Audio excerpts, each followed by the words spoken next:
자, 거기 이제 보시면 이쪽에 언어의 6가지 기능이라고 나왔죠. 209쪽에. 자, 언어의 6가지 기능이 있습니다. 자, 그 언어라고 하는 것은 6가지 기능이 있는데 그게 6가지 기능이 뭐냐면 그러니까 여러분 교재 209쪽에 나오는 것처럼 그 위에 존재와 이름 이런 거는 잘 모르셔도 돼요. 거기는 넘어갈게요. 210페이지를 한번 보시죠. 210페이지. 자, 210페이지를 보시면 거기에 어떤 내용이 나옵니까? 이제 언어 6가지 이게 이제 언어의 그 6가지 이게 그 상당히 그 중요한 내용이 나오는데 거기에 보면 그 밑에 이제 210페이지 밑에 보면 6가지가 이제 있어요. 그래서 그 오른쪽에 다시 보시면 오른쪽에 자 오른쪽에 보시면 자 언어의 자 211쪽을 보세요. 거기에 1번 정보적 기능 거기서부터 이제 설명드리겠습니다. 정보적 기능 이게 정보를 준다는 거죠. 인포메이션이라고 우리가 흔히 그러는데 이 정보를 준다는 거예요. 언어가. 자, 그러면 언어의 정보적 기능이라고 하는 것은 그 뭐겠습니까? 그 거기 좀 밑줄 좀 칠까요? 두 번째 줄에 좀 밑줄 좀 치세요. 관련 상황에 대하여 말하는 사람이 그렇죠? 관련 상황에 대해 말하는 사람이 듣는 사람에게 내용을 알려주는 기능 여기다 밑줄 쫙 쳐놓으세요. 이게 아주 중요합니다. 알려주는 기능. 그러니까 어떤 걸 알려줘? 예를 들면 이렇게 하면 여러분이 좀 무슨 말인지 좀 이해가 안 가실 거예요. 그 211쪽에 한 7줄 정도쯤 내려가면 나무라고 있어요. 나무가 있다. 우리가 이제 나무가 있지 않습니까? 그걸 가지고 이제 이야기를 하고 있어요. 자, 예를 들어서 이런 그 나무가 이렇게 하나가 있다고 이렇게 생각을 하자는 거예요. 우리는 이걸 나무라고 읽잖아요. 나무. 그렇죠? 근데 영어에서는 이게 tree라고 하죠. 영어에서는 나무라는 말 쓰지 않죠. 그렇죠? 나무라고 이름을 부르지 않으면 행세가 안 된다는 거예요. 그런 이야기고요. 우리가 키리브인 들어보셨어요? 키리브 여류 과학자지 않습니까? 키리브인이 라듐이라는 원소를 발견해서 라듐이라고 이름을 붙였는데 그 전까지 라듐이 있는지도 몰랐다는 거예요.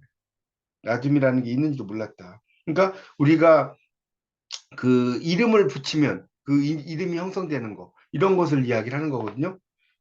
그런 내용을 쓰니까 여기서 지금 문제가 보니까 그 이제 이런 예를 또 다른 걸 들라고 그랬거든요. 그러니까 여러분이 뭐 여기 지금 키리브인이라든가 뭐 라디움 그다음에 나무 이런 거 말고 뭐 밥이라든가 뭐 사랑이라든가 뭐 여러 단어들 있잖아요. 그런 예를 하나 이렇게 들고 그것의 의미 아까 말씀드린 것처럼 관련 상황에 대해서 말하는 사람이 듣는 사람에게 내용을 알려주는 기능 그런 이야기를 하시면서 쭉쭉쭉 하나의 예를 들어보시면 아마 뭐 크게 어렵지는 않을 것 같습니다. 그래서 여러분 교재 뒤쪽을 넘기면 핵심만 제가 강의해 드릴게요. 212쪽을 펴보세요. 212쪽에 보면 사고, 삼각형이 나올 거예요. 그다음에 호칭 뭐 이렇게 나왔는데 사고라는 것은 생각이에요. 사고, 생각. 그 삼각형이 이렇게 나온 거 생각이고요. 그다음에 이제 이름. 그러니까 이게 이렇게 생각하시면 돼요. 우리가 여기다가 어떻게 쓰냐면 여기 지금 그 사물 대상 이렇게 있지 않습니까? 이 사물 대상에다 이렇게 나무를 이렇게 하나 그려보세요. 이렇게. 사물 대상에 나무를 하나 그려보시고 그다음에 여기 호칭 여기 호칭이라고 써 있잖아요. 이름 호칭 나무라고 써보세요. 나무 여기 써보시고 그다음에 이제 여기 사고라고 하는 거 의미 이거는 이제 나무에 대해서 우리가 머릿속에 가지고 있는 생각 뭐 이런 식으로 물음표를 찍어도 될 것 같아요. 이런 식으로 생각을 하시면 이게 이제 삼각형의 구도가 형성된다 그런 이야기거든요. 그래서 이 언어의 기능에 대해서 그런 그 사물에 대해서 표현하는 기능 이런 것들을 여러분이 정보적 기능이라고 한다. 그래서 일단 용어의 정의를 쓰신 다음에 그 예를 다른 걸 쓰라고 그랬으니까 여기 있는 거 말고 여러분이 뭐 우리 일상에서 많지 않습니까? 그런 예를 하나 가지고 뭐 설명을 하시면 되지 않을까 그런 생각이 듭니다. 자, 그다음에 이제 두 번째가 그 표출적 기능 212쪽 보세요. 자, 212쪽에 보면 이제 표출적 기능이 있는데 이건 말 그대로 표출한다. 이 표출이라는 것은 이게 이제 겉표자에 드러낼 출자에 겉으로 드러낸다는 뜻이에요. 그걸 이제 표출적 기능이라고 하거든요. 그래서 이것은 거기 이제 그 밑에 있죠. 그 어, 밑에 둘째 줄 말은 말하는 사람의 감정을 발음의 높낮이와 길고 짧음을 강조해서 우리가 장구한잖아요. 장구한 오래된 이걸 이제 장구한인데 이걸 자앙구한 이렇게 안 읽어도 그러니까 길게 발음했다고 해서 5천 년 역사가 여러분 아시다시피 7천 년으로 가거나 이러지 않다는 거죠. 그러니까 말하는 사람이 5천 년을 길게 느끼고 있다는 표현 위에는 아무것도 아니라는 거죠. 그래서 이와 같이 말하는 사람의 거기다 좀 밑줄 좀 칠까요? 213쪽에 두 번째 줄 끝에 이와 같이 말하는 사람의 감정을 효과적으로 드러낼 때 정상적인 언어 발음 이외의 특이한 발음이 나타나는 수가 있다. 여기까지. 이게 중요한 포인트예요. 그래서 우리가 흥 이렇게 이제 하는 거 있죠? 코웃음 칠 때, 그다음에 찌찌다 할 때, 이럴 때, 혀를 찰 때, 안타까워. 또 소월의 19에서 사뿐히 지려밟고 가시옵소서 이렇게 있죠? 사뿐히 지려밟고 가시옵소서 이런 게 있거든요. 이럴 때는 이제 감정이 감염이 돼서 사뿐히를 경쾌하고 짧게 발음한다는 거죠. 이런 것이 언어의 표출적 기능이다. 라는 겁니다. 그러니까 여기 안 나오는 것 중에서 이런 걸 쓸 수 있죠. 예를 들어서 아주 우리가 이야기할 때 먼 옛날 우리 이제 어린아이들한테 여러분 동화책을 읽어주신다고 생각을 해보세요. 또는 커다란 바위 같은 경우도 어때요? 커다란 바위 또는 뭐 커다란 나무 뭐 여러 가지 쓸 수 있겠죠. 또 그러면 이제 하여튼 아주 오랜 옛날 뭐 이런 식으로 쓸 때 그럼 이런 걸 좀 강조해서 읽는다든가 이런 것을 이제 우리가 뭐라고 하냐면 여기 나온 것처럼 표출적 기능이라고 한다. 그래서 이제 그런 예는 여러분이 다른 걸 한번 찾아보시면 돼요. 또는 이제 감탄사 할 때는 애구 예를 들면 으악 그러면 뭐 쯧쯧하고 흥은 했으니까 흥뭐 혀를 차는 소리 이런 감정들이 많지 않습니까? 그런 것들 여러분 예를 하나 들어서 쓰시면 충분히 될 것 같습니다. 자, 세 번째 명령적 기능입니다. 여러분 교재 213쪽이에요. 자, 세 번째 명령한다는 소리예요. 명령적 기능이라는 것은. 명령을 하는 건데 그러니까 뭐뭐 해 이런 게 이제 명령적 기능 아니겠습니까? 여러분 이걸 공부할 때 다 이야기할 필요가 없어요. 공부하실 필요가 없습니다. 예를 들어서 명령하는 건데 그걸 직접적으로 명령하면 기분이 안 좋잖아요. 그러니까 거기 그 213페이지에 밑에서 한 넷째 줄 보세요. 목이 컬컬한데 이렇게 나오죠? 이걸 마실 것 좀 가져다 줄래? 이거보다 목이 컬컬한데 점점점 이러면 따끈한 차 한 잔 받치고 이제 올 거라는 거죠. 그렇죠? 그러니까 목이 컬컬한데라는 말 자체가 그 밑에 있죠. 따끈한 차 한 잔 가져다 주시겠어? 거기 밑줄 칠까요? 차 한 잔 가져다 주시겠어? 있죠, 그거. 요게 목이 컬컬한데 갔다고 써서 갔다. 그러니까 이 말 자체가 물을 가져오라고 하진 않았지만 물을 가져오라는 명령적 기능이라는 거예요. 여러분 이제 이런 예를 쓰시면 되죠. 그러니까 예를 들어서 어 뭐랄까요? 어떤 예를 들어서 어 뭐랄까요? 창문이 겨울인데 창문이 열렸네 이렇게 이야기했다고 칩시다. 창문이 열렸네 아주 추운 겨울에 이건 뭐겠어요? 창문이 열려 있습니다 형님 이러면 안 되겠죠? 그러면 문을 닫아달라. 창문을 닫아라. 이런 이야기 아니겠습니까? 우리가 산에 올라가서 막 힘들어. 저기 나무 하나가 보인다. 나무 한 그루가 보인다. 이건 뭐예요? 저기서 좀 쉬자 이런 뜻이죠. 이런 의미죠. 이런 식으로 이제 명령적 기능의 예를 여러분이 요 비슷한 내용을 한번 써보시면 충분히 될 것 같고요. 자, 그 다음에 친교적 기능을 볼게요. 214페이지. 자, 214페이지를 보시면 친교적 기능이라고 하는 게 나오고 있습니다. 자, 214페이지를 보세요. 친교적 기능. 이건 말 그대로 친하게 지내는 게 친교적 기능이에요. 친교적 기능이라는 것은. 그래서 여기 보면 그러니까 이거는 뭡니까? 아는 체 하는 거예요. 어떤 친교적 기능이라는 건 이렇게 쉽게 말하면 아는 체 하는 여기 4번에 이렇게 써놓으세요. 뭘 아는 체 하는 거죠. 예를 들어서 거기 이제 밑에 아저씨 안녕하세요. 어디 가세요? 이렇게 나왔죠. 철수로구나. 학교 갔다 오니? 이렇게 나왔잖아. 이게 아는 체 하는 거예요. 어디 가세요? 아는 체 하는 거예요. 어디 가는지 물어보려고 하는 게 아니죠. 학교 간다 이런 의미를 물어보려고 하는 게 아니라 그냥 친하니까 어디 가세요? 이렇게 물어본다는 거죠. 그러니까 철수로구나 학교 갔다 오니? 이거 보세요. 동문서답이잖아요. 그냥 볼 때는. 그죠? 동문서답이지만 이건 동문서답이라 보는 게 아니라 그냥 아는 체 하는 것이다. 그래서 이걸 이제 좀 전문적인 용어로 친교적 기능이라고 한다. 이렇게 이해하시면 될 것 같습니다. 아시겠죠? 그러니까 학교 갔다 오니 어디 가세요 했는데 뭐 이 말이 이상하다 이렇게 생각하시면 안 되고 이것은 친하게 지내는 그런 어떤 기능 이런 것을 이야기를 한다라고 볼 수가 있습니다. 거기 214쪽에 보세요. 214쪽에 거기 첫째 줄에 보세요. 말은부터 쭉 밑줄 치세요. 해가지고 어느 행위가 있다까지 세 줄. 말은 의미를 전달해야 하는 사무적인 목적으로만 쓰이는 것은 아니다. 말하는 사람과 듣는 사람이 언제고 필요하기만 하다면 의사소통을 할 수 있다는 전제 확인과 같은 언어 행위가 있다. 이렇게 나오죠. 그렇게 보시면 됩니다. 자, 그다음 이제 관어적 기능이라는 게 있어요. 이 말이 조금 말이 어려워요. 관어적 기능이라는 말이. 자, 214쪽에 거기 이제 5번에 보니까 관어적 기능이라는 게 있거든요. 이건 뭐냐면 언어와 관련된 기능이에요. 그러니까 이거는 이제 조금 이제 전문적인 말로는 메타 링규얼 펑션이라고 합니다. 그래서 이 펑션이라는 것은 기능이란 뜻이고 링규얼은 이제 언어라는 뜻이고 이 메타라는 게 뭐냐면 about이에요. about. 원못에 관해서라는 뜻이거든요. 그러니까 언어에 뭐에 대한 기능 이런 뜻입니다. 그걸 이제 관어적 기능이라고 하는데 이 말이 좀 어려워요. 그래서 여러분 이 관어적 기능이라는 것은 거기 이제 오른쪽을 보겠습니다. 215쪽. 215쪽을 보면 뭔못에 대해서 이제 설명을 하는 거예요. 자, 춘부장 나왔죠. 215쪽에 세 번째 줄 보세요. 춘부장. 춘부장 있죠? 남의 아버지를 가리킨다는 말에서 춘부장은 한자어이고 남의 아버지 고유어다. 영어 father는 우리말에서처럼 아버지라는 말이다. 라고 했을 경우 영어 한국어가 관계하고 있다. 이처럼 자, 그 다음 밑줄 쓰세요. 이처럼 다음에 밑줄 쓰세요. 215쪽에 언어가 언어끼리 관계하고 있다고 해서 이것을 관어적 기능이라고 부른다. 이 말이죠. 자, 215쪽에.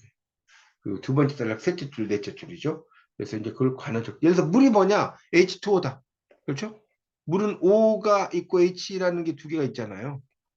여러분 그 화학 시간에 배우셨겠지만 수소 두 개와 산소 하나로 되어 있죠? 이런 식으로.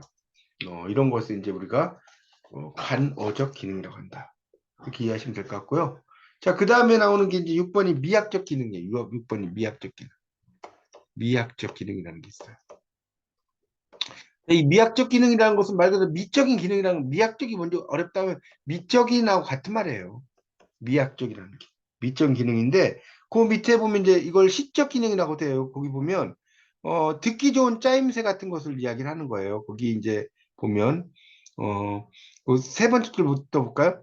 말하는 사람의 의식적, 무의식적 노력에서 되도록이면 듣기 좋은 짜임새를 가지려고 한다. 이 전원이란 말 나오잖아요. 전원. 좀 말이 어려운데 이 전원이라는 건 뭐냐면 전하는 말이에요. 전하는 말. 전하는 말이니까 더 쉬운 말 뭐라고 하죠? 메시지라고 하는 거예요. 메시지. 그 메시지를 전원이라고 하거든요. 그러니까 이 메시지가 이제 전원이라고 하는데 그런 것들이 아름다운 구조. 말도 화장을 하고 싶다. 순이야 바둑이. 바둑이야 순이라고 말하는 경우에서 어떤 게 잘 들려오는가 이런 이야기죠. 우리는 음절수가 적은 단어부터 말하는 것이 자연스럽다. 거기다 밑줄 쓰세요. 음절수가 적은 단어부터 말하는 것이 자연스러움을 느낄 것이다. 여기 밑줄. 그래서 이렇게 이제 이걸 또 같은 말 뭐라고 그래? 미학적 기능 거기다 밑에 나오죠? 시적 기능이라고 한다.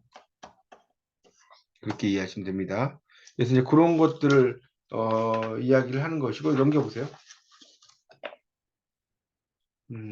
그러니까 그리고 이제 자주 쓰이는 속담이 첫째 줄에 216쪽에 대꾸를 이루고 있는 것은 언어 대중들. 대중이라는 언어 대중 이걸 이제 언중이라고 해요. 거기 그 216페이지에 보면 첫째 줄에 언어 대중이라고 나오지 않습니까? 이걸 두 글자로 언중이라고 하는 거 써놓으세요. 언중이 뭐냐? 말을 하는 대중이라는 뜻이에요. 그걸 이제 우리가 줄여서 언중이라고 이야기합니다. 이 언어 대중을 같은 말이에요. 그래서 이제 우리가 이렇게 대치를 이루는 거. 10길 물속은 알아도 한 길 사람 속은 모른다. 10길, 한 길, 두 글자씩이죠? 물속, 사람 속, 둘, 셋이죠? 뭐 이런 식으로 알아도 모른다. 고기는 씹어야 마시고 님은 품어야 마시다. 이런 식으로 비슷하죠? 두 글자, 세 글자 뭐 이런 식으로 대꾸를 이루는 것도 뭐다? 바로 미학적 기능이다.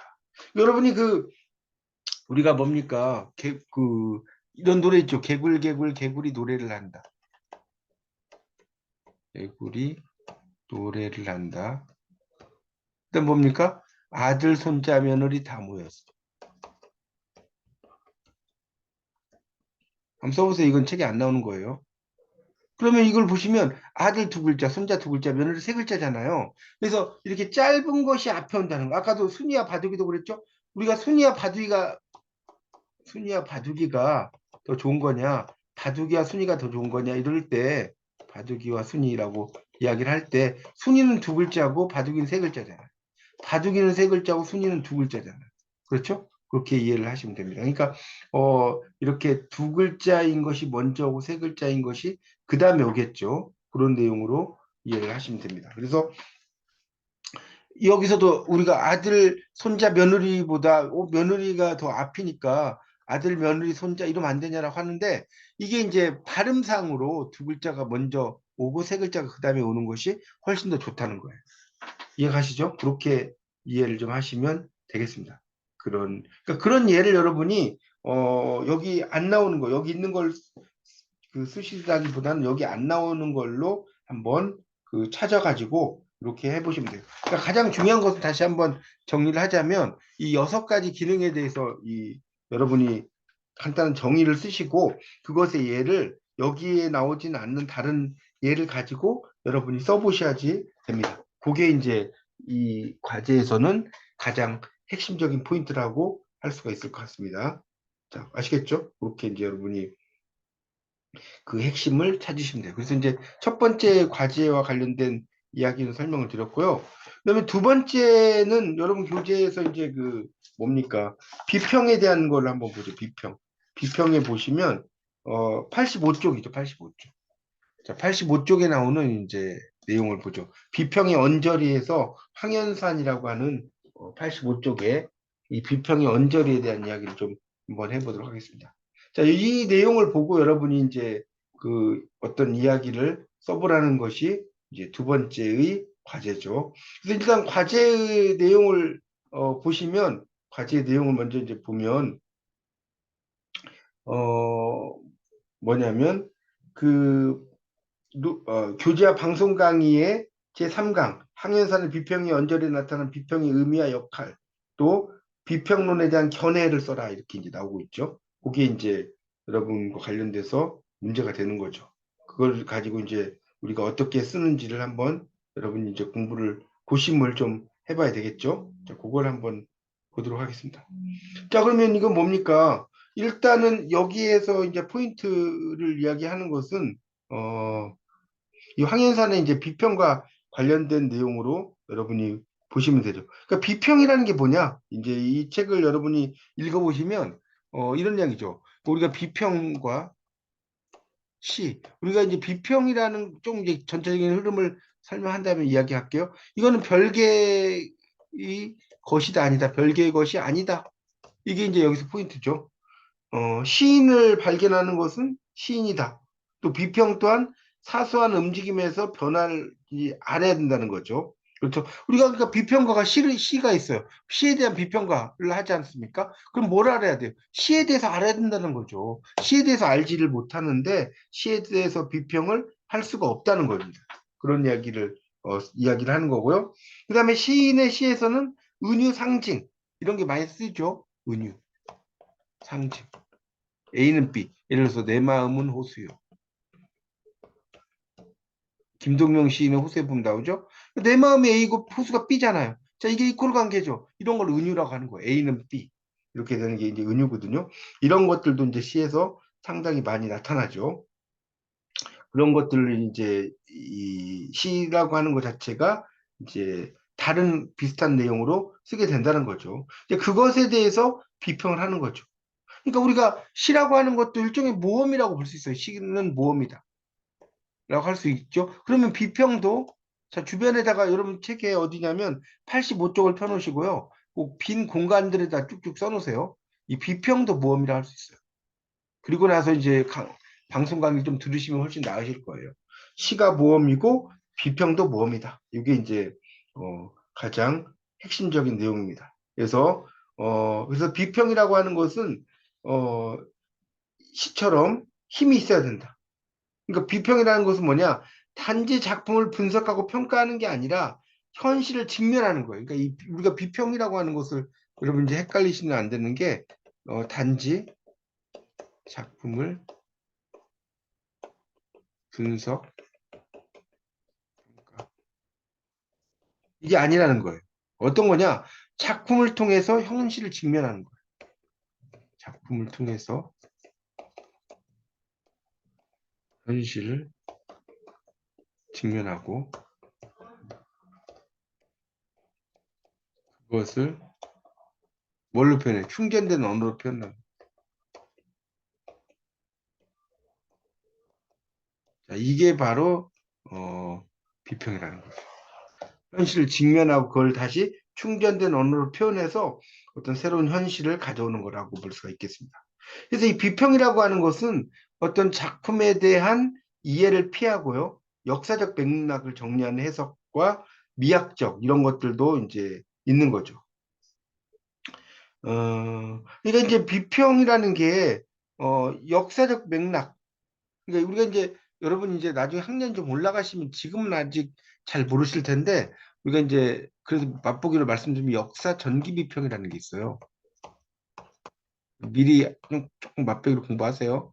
이 역사 전기 비평이라는 것은 어떤 소설가가 글을 썼어요. 그런데 그 글이 마치 그 작가의 인생인 양 생각하면 된다, 안 된다는 거죠.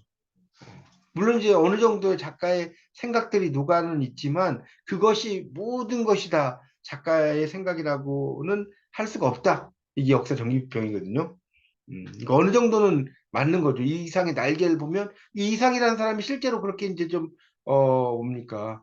좀 닫힌 공간에서 존재했지 않습니까? 그런 걸 이해를 하시면 될 것 같습니다. 그래서 이제 비평이라고 하는 것은 그런 그 작품에 대해서 또 이야기를 하지만 그것이 자신의 현실 세계와 연결되어서 볼 수가 있다. 이렇게 정리를 하시면 될 것 같죠. 그래서 이제 그걸 토대로 해서 여러분이 이 내용에서는 좀 뭐랄까요? 좀 여러분의 말로 이야기들을 써주시면 좋을 것 같아요. 그게 이제 이 두 번째 과제 같아요. 그러니까 다시 이야기하지만 이런 그 비평이 언제를 나타나는 비평의 의미. 우리가 이제 비평이라는 것은 여러분 이것도 좀 설명 좀 할게요. 우리가 이제 비판과 비평은 뭐가 다르냐? 비판과 비평은 뭐가 다르냐? 이 비판은 부정적이 되게. 비판은 부정적입니다. 근데 비평은 부정적인 것도 좀 있지만 긍정적인 것이 상당히 많아요. 비판은 꼬리에 꼬리를 무는 거예요. 비판을 위한 비판. 이런 것처럼 꼬리에 꼬리를 무는 것을 우리가 이제 비판이라고 해요. 안 좋은 겁니다. 무조건 말꼬리 잡는 거 있죠? 그런 것을 이야기를 하는 거거든요. 그래서 비평의 의미와 역할에 대해서 설명을 하라. 그리고 황현산의 비평론에 대해서 자신의 견해를 이야기해라. 이렇게 설명을 하고 있습니다. 그러니까 여러분 이 내용을 아시려면 여러분 교재 85쪽부터 시작해서요. 그 93쪽까지 85쪽에서부터 93쪽까지 있는 내용을 한번 여러 번 꼼꼼히 읽으셔야 돼요. 이건 한 번 읽으셔갖고 되는 게 아니고 그것을 여러 번 읽으셔서 여러분의 이제 어떤 견해로 만들으시고요. 좀 말들이 어려운 말들이 좀 있어요. 이 비평 글이다 보니까 어려운 말들이 있는데 그걸 여러분이 이해할 수 있는 쉬운 말로 이렇게 정리하는 거 이게 상당히 중요합니다. 그래서 이제 85쪽부터 여러분 이제 그런 내용들을 한번 쭉 읽으면서 내 걸로 만든 연습을 좀 해보세요. 그것이 이 과정에서는 가장 핵심이라는 겁니다. 알겠죠? 그래서 예를 들어서 이제 85쪽이면 김수영 나왔잖아요. 85쪽에. 그러니까 김수영은 참여시인,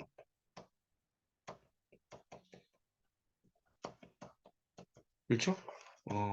방학동에 가면 김수영 문학관이 있어요, 실제로. 저도 여러 번 가봤는데. 그래서 그 시인을 발견하는 건 시인이다. 그러나 이 말은 시인을 특별히 치켜 세우는 말도 아니고 비평가를 펴막 깎아내리는 말도 아니라는 거예요. 현실이 질이 멸렬해도 그 속에 새로운 것을 발견할 수 있다고 믿는다는 거죠. 그런 것을 이야기를 하는 거죠. 그 다음에 이제 그 두 번째 단락으로 내려가 보면 두 번째 단락 내려와 보세요.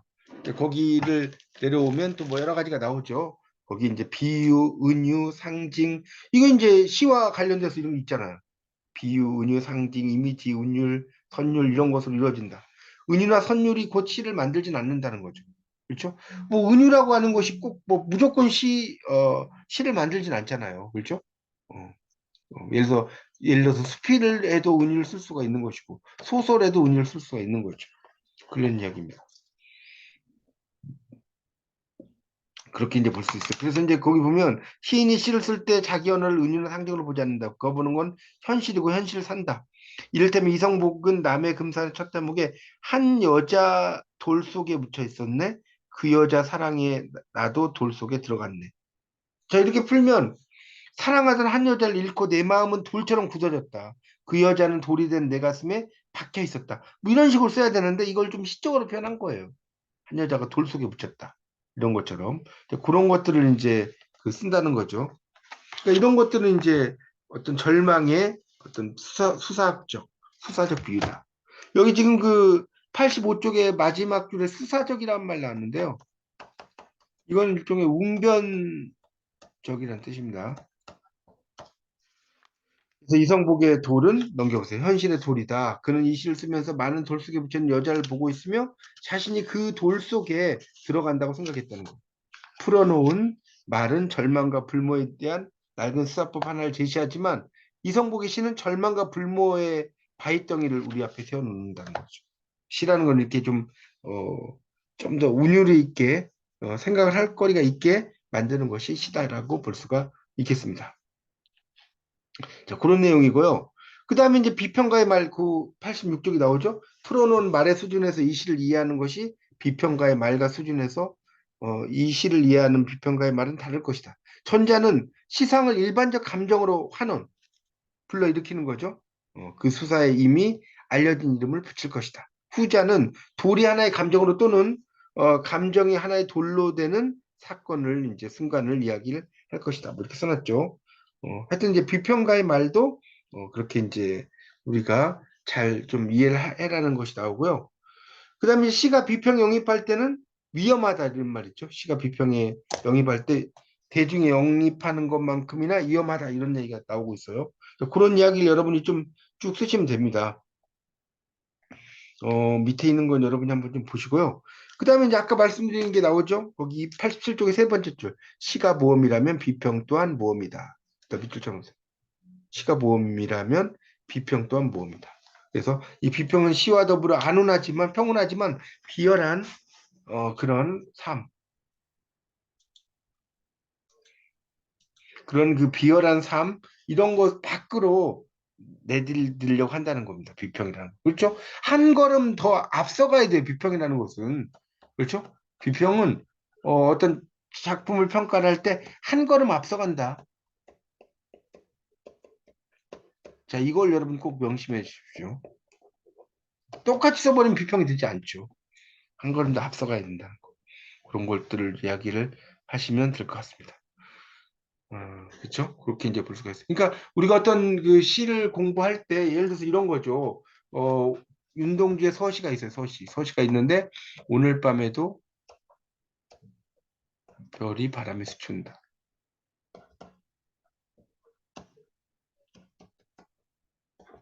자, 이렇게 나오면 이때 별이라고 하는 것은 이제 일제치하로 본다면 독립을 향한 노력이죠. 바람 뭐겠어요? 일제의 탄압이죠.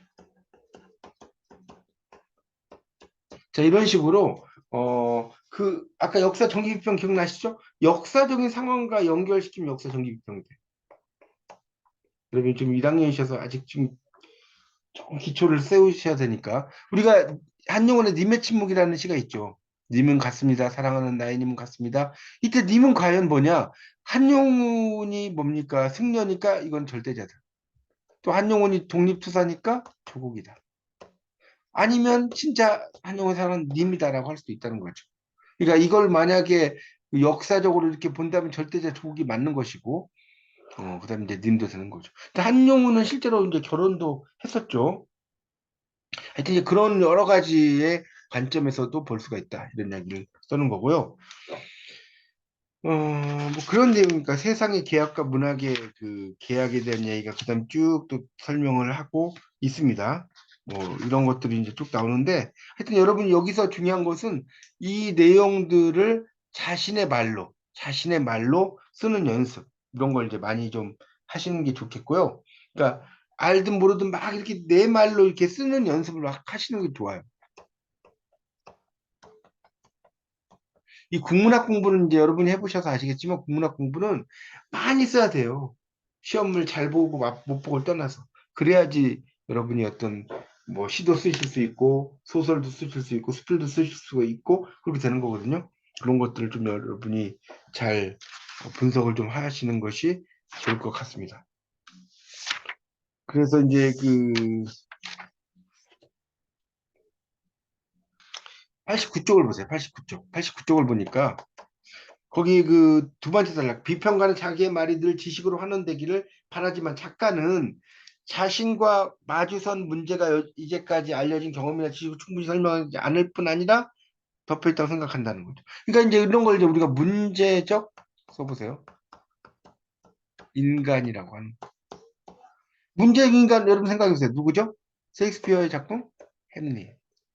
사느냐 죽느냐 그것이 문제로다. 문제적 인간이죠. 뭐 맥베스도 문제적 인간이죠. 마녀들이 네가 왕이 될 거다라는 말 듣고 덩컨한 걸 살해하는 거잖아요. 자기 집에 왔던 아내와 함께 그런 것들이 이제 문제적 인간이 되는 거예요. 잘 생각지도 안 하고 이렇게 이제 막 가는 거 그런 것도 이야기를 할 수가 있겠죠. 그래서 이제 비평가는 상당히 다양한 내용들을 좀 공부를 좀 하는 것이 좋겠고 이런 것들이 이제 우리가 인터텍스튜얼리티라고 하는 거. 그래서 간텍스트성 이야기는 텍스트의 사이에 있다. 이 말은 뭐냐면 여러 가지 내용을 공부를 한 것들이 결국은 비평에도 많은 도움이 된다는 것을 이야기를 할 수가 있겠죠. 그런 것들을 여러 가지를 공부를 한 것들이 비평에도 도움이 된다는 것을 알 수가 있겠습니다.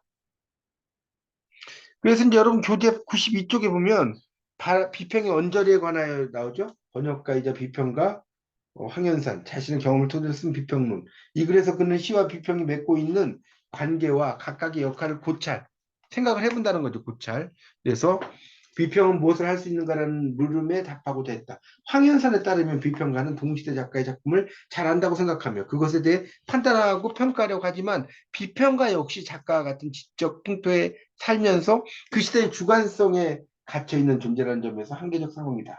야스퍼스가 이야기한 거죠. 한계상.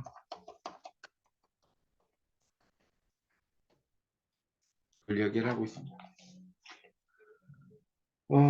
이제 그런 내용들이 쭉 나오죠. 그래서 여러분이 이제 어떤 작품들 같은 것들을 이렇게 보실 때는 그 작품 속에 있는 담겨진 여러 가지 보이지 않는 것들, 이런 것들을 여러분이 이제 파헤쳐 나가는 그런 연습을 하시는 것이 상당히 중요합니다. 그러니까 이 내용이 좀 이해가 안 가시면요, 상당히 오랫동안 좀 읽어보세요. 그럼 여러분의 지식으로 충분히 만들어질 수 있다고 생각이 듭니다. 그래서 이제 지금까지 그 로만 야콥슨의 6가지 기능, 언어의 6가지 기능을 이야기했고요. 그 다음에는 이제 지금 제가 말씀드린 문학에 대한 이해라고 해서 비평의 언저리에 대한 그런 말씀들을 여러분에게 드렸습니다. 그런 것들 염두에 좀 두시고요. 제가 이제 그 다음 시간에 한시에 대해서 좀 강의를 하고 오늘은 좀 마칠 거예요. 근데 이제 한시 부분을 좀 염두에 두시고 여러분이 이제 좀 제 설명을 좀 들으시면 훨씬 더 좋을 것 같아요. 여러분 교재로는 185쪽이거든요. 185페이지. 페이지 185페이지니까 이건 조금 쉬었다가 제가 여러분 초대를 다시 한번 하겠습니다. 그러니까 그렇게 알아두시면 좋겠습니다. 한시가 좀 생소한 한시들이 많이 이번에 새로 집어 넣으셨더라고요. 그래서 제가 잘 풀어서 설명 드릴 테니까 한 50, 한 2, 3분 정도 될 것 같아요. 이거 올리는 데까지 하면. 그래서 그렇게 여러분이 다시 한번 여러분 초대를 또 하도록 하겠습니다.